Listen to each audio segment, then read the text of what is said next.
So in our earlier video, we have learned the two essentials of valid contract that are given by section 10. One is the agreement, which is nothing but the definition as given in section 2 subsection E, which is the promise and every set of promise forming mutual consideration. And then the other essential given by section 10 is free consent. For free consent, we had a mnemonic, Mr. Cup. MR is the misrepresentation, C is the coercion, undue influence, and fraud and mistake. So a free consent is something which has no these like elements. I mean, it should not be signed by force. All these elements which represent the threatening or pressure or force. Okay. Now our third element is the capacity of the parties. Let us see. Capacity of the parties is very simple. It's just the competency or the eligibility of the parties. Not all the parties can enter into a contract as per Indian Contract Act 1872. As per section 11 of this act, it specifies that every person is competent to contract only if he is of age of the majority. So first eligibility criteria is that he should be of the age of majority, that is 18 years or more, and second, he should be of sound mind. Sound mind, if you see the further explanation of this sound mind, it is nothing but he should be in his senses. He should have a rational mind to understand what are the, I mean, what is the rights and duties he gets from signing this contract. He should understand the terms of the contract. He should be able to understand the implications of the contract at the time of entering into it.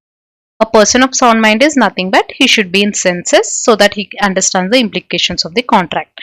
And who is not a person of sound mind is what the law says. It says a lunatic, an idiot, a drunken person. We'll see these terms individually. So lunatic is someone who has lost his senses or who is in a mentally incapable state due to an accident or grief or maybe toxic, has been given some toxic and has lost his senses, lost his mental capability. So as per law, lunatic is a person who lost his senses by way of an accident or grief or by way of some toxic. Whereas an idiot is a person who has no sense, no mental capability right from the birth. That means we see like mentally retarded children. So right from the birth, they have this especially challenged. They have this incapability to understand and do things on their own. So such, as per law, the term idiot is defined in this particular sense. Who has got incapability, mental incapability right from the birth. Okay, and obviously drunken person or someone who is under influence of intoxicant is right away incapable because they would not be in the senses. If you get a contract signed by a drunken or an intoxicant person, intoxicant you can consider someone who has been given drugs. When the contract is signed by them, the party who got the contract signed can't go to a court and enforce that contract, sue on this person saying that he has not, I mean, completed the contract and all that.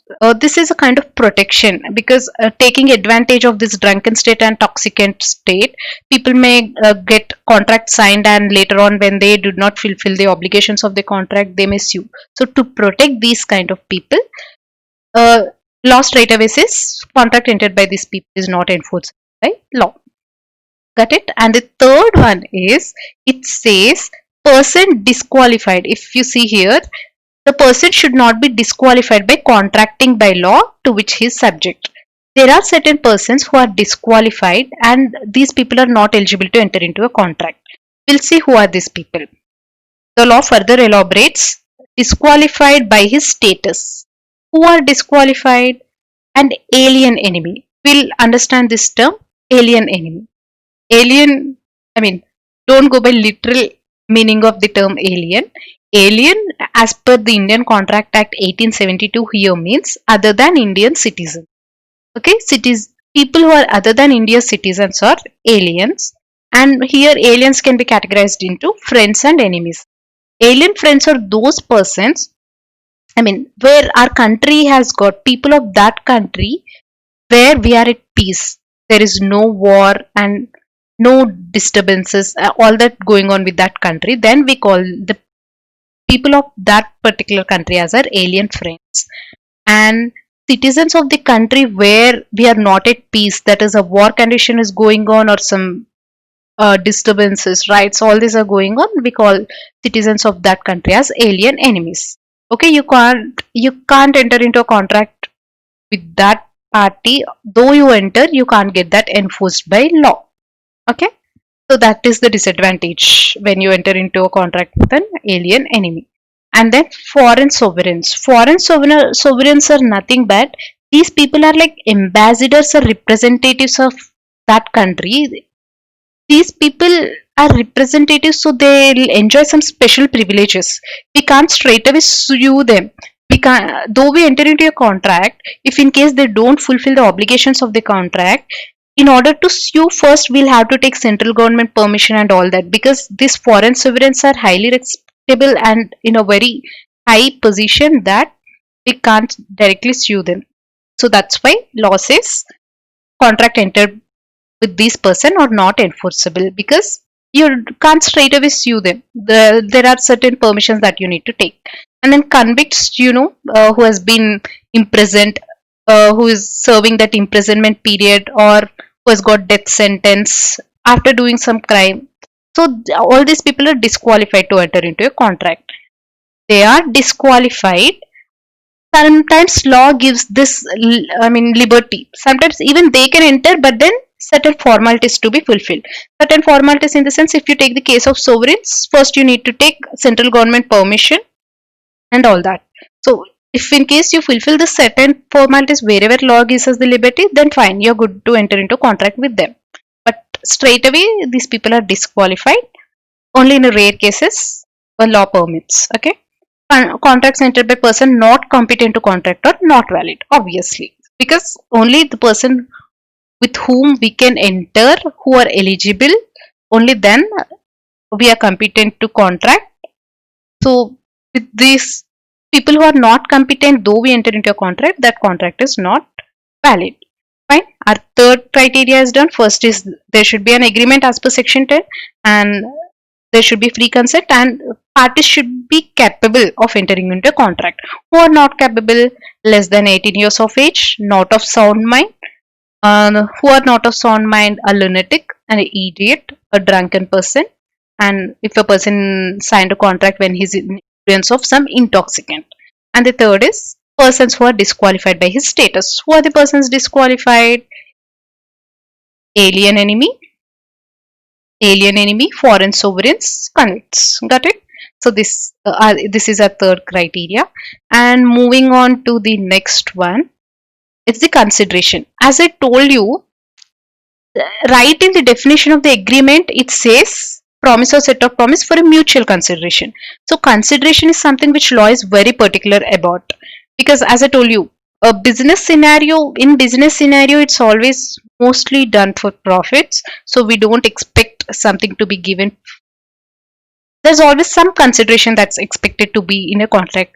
Even this consideration helps the contract to bring in that serious element into the contract. When there's no consideration, obviously that serious element to enforce the rights and obligations to fulfill all that wouldn't be there. So that's where consideration helps for a contract to be binding serious. Okay, consideration is nothing but law uses this term quid pro quo. Quid pro quo is nothing but something in return. Consideration literally means something in return. A valuable consideration in the sense of law may consist either in some right. What is this consideration is what law talks here. It says it may be a right. Yeah. If you take that same old example, A sells car to B. There, A has the right to get rupees 2 lakhs for the car sold by him. Okay, that is the right that contract confers onto him. Okay, interest, profit or benefit. If you see all the positive terms, right? Interest, profit or benefit that should be accruing to one party, or some forbearance. Forbearance is nothing but a party may agree not to do something. Or, for example, there's a contract, you should not set up this business, the same business that I'm setting up. This type of contracts may happen. For example, A is selling a business to B, then B, who is buying that particular business, may have a contract with A saying that you may in this particular locality or vicinity where the business is going on, there you cannot set up an other business. These type of restrictions may be there. So that is called forbearance. I mean, act of not doing something. Okay, detriment is nothing but again losing something. Okay, and loss or responsibility suffered or undertaken by the other party. If you see, if you completely go through that, it says valuable consideration gives right, interest, profit, benefit to one party.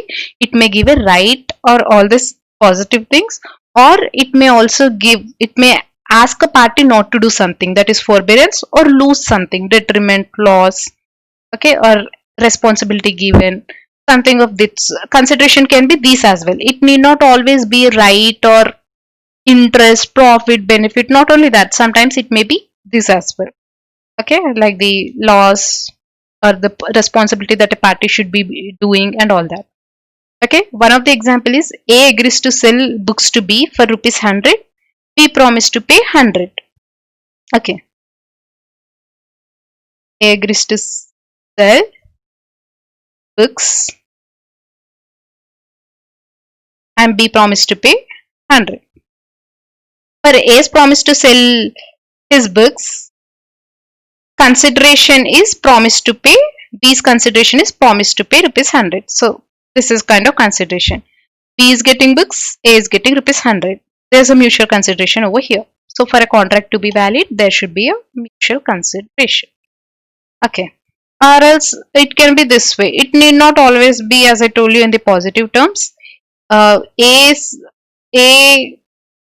sold a business to B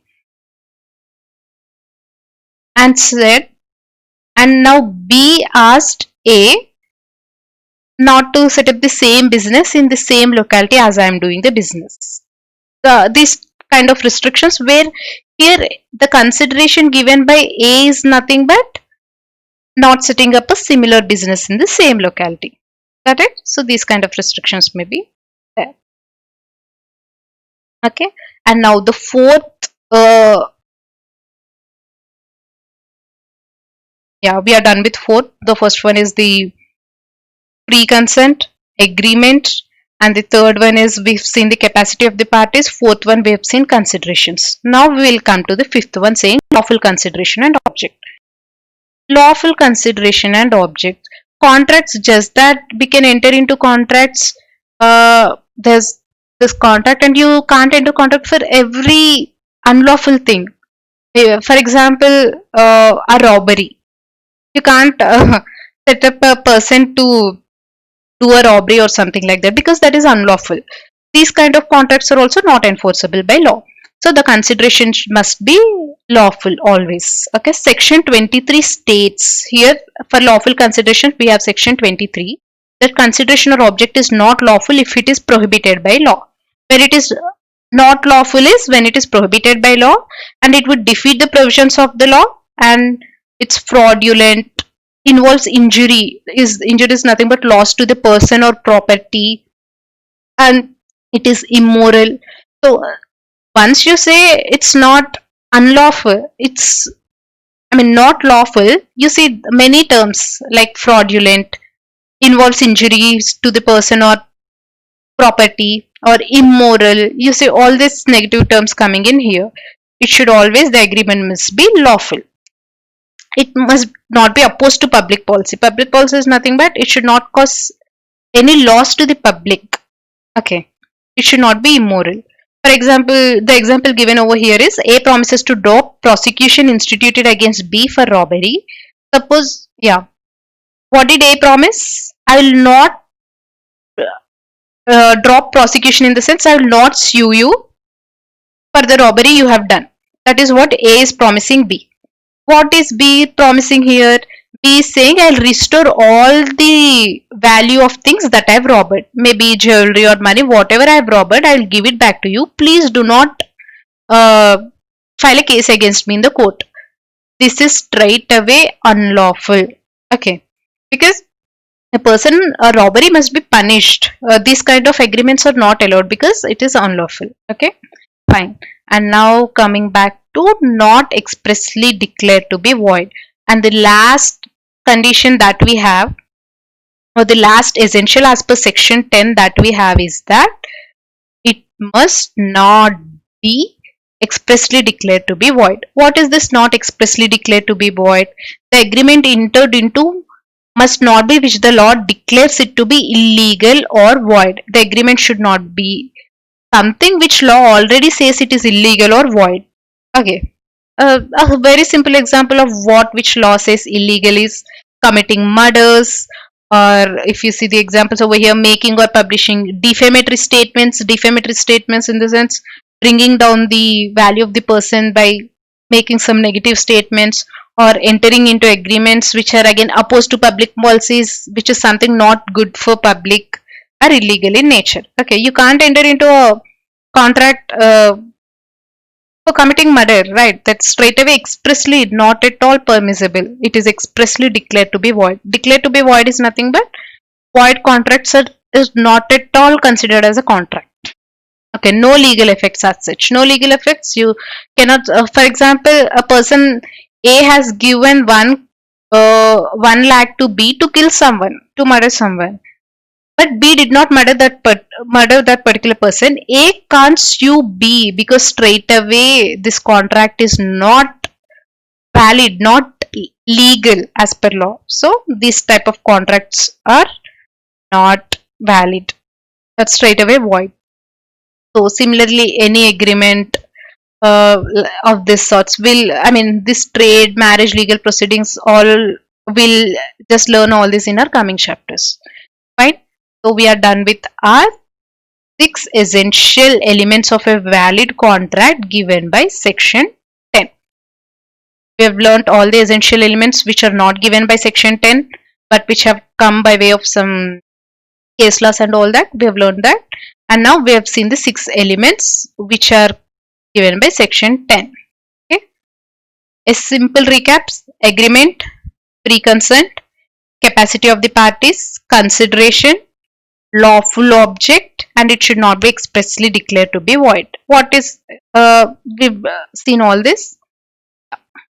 We'll go for